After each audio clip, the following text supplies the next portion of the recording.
Okay mga kagardan, dito ulit tayo sa pagtamnan ng luya. Yung last na video ko, nakita yung isang plot na basalan ng organic. Mga tayo, manure, tayo ng kambing, tayo ng karnero. Saka after na basalan, gawa tayo ng guide, 1 feet apart. Kung napapansin nyo, may kanal siya. So ang gagawin ko ngayon, dito ako magtatanim. So, nandiyan mga kasama ko, dinedemo ko para sila na ang magtanim kasi matanda na konti ako sa edad. So, mga yan, mga tikasin na kasama ko na magtanim mamaya. Okay, yung pagtatanim ay ganito lang po. Mga kagarden, tingnan nyo. Itong liit na lang ito, isang piraso, nandito yung probable na tutubo. Yan na, may kunti na siya. So hindi ko na hinintay na tutubo siya ng malaki, hindi gaya ng ganito. May tubo na siya. Ngayon, eto, nakikita ko ng konti kaya pwede nang itanim. Ito yung binabad ko ng bakterya sa fungicide. Bactericide sa fungicide. Hindi ko na hinintay ng 15 days kasi may tubo na siya na binabad ko. Okay, maglagay tayo ngayon. Ang pagtatanim, dapat yung tutubo na sa itaas niya, ire-remedyo mo. Saka yung position niya, nakaturo siya sa gitna. Ang probability nito, dito siya gagapang. Ngayon, yung pangalawa, hindi ko siya pagtapatin, kunti. Ganyan. Makikita nyo yung tubo, nakataas din. Okay. Nakaside siya na ilalagay ko ngayon. Ang probability na maglalaman pa ganon.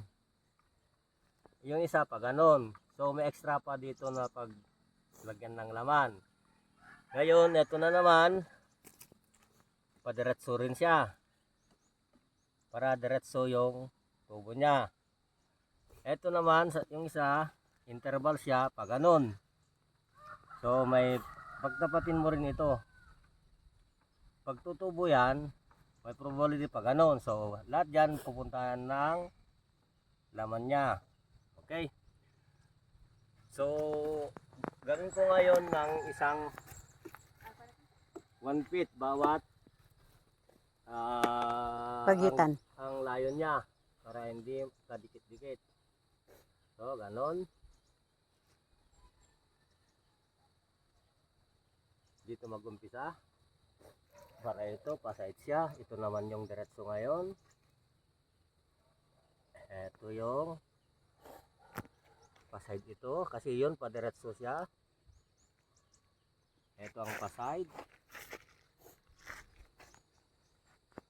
Paside siya. Ito nakikita nyo pa diagonal siya. Ito naman ang padiretso na ganon. Tapos, so 1 feet lang siya. Ito ngayon din, pa-diagonal. So, dinademo ko lang. So, ang susunod na gagawin dito, ay ganito. Lagyan ng, gagamit ako ng complete fertilizer. Kunti lang, a maximum of 5 grams. Nakita nyo? Layo mo pa. So, sa tabi lang niya.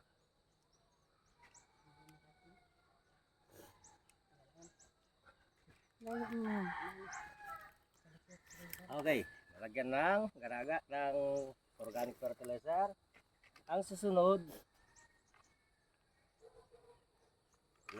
takpan ko siya ngayon ng carbonized hull. Kaya yung video ko na nakikita ninyo noon, buong buo pa yung pananim ko.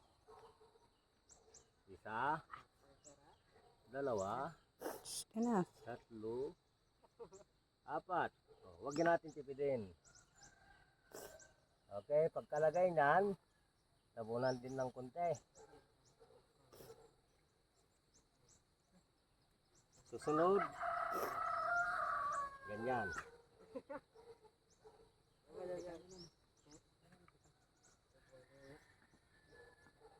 Okay, tapon din. Ganon mga kagardan. Huwag natin tipidin yung carbonized rice hull. Kasi ito ang buhay niya para hindi siya magkakaroon ng bakterya.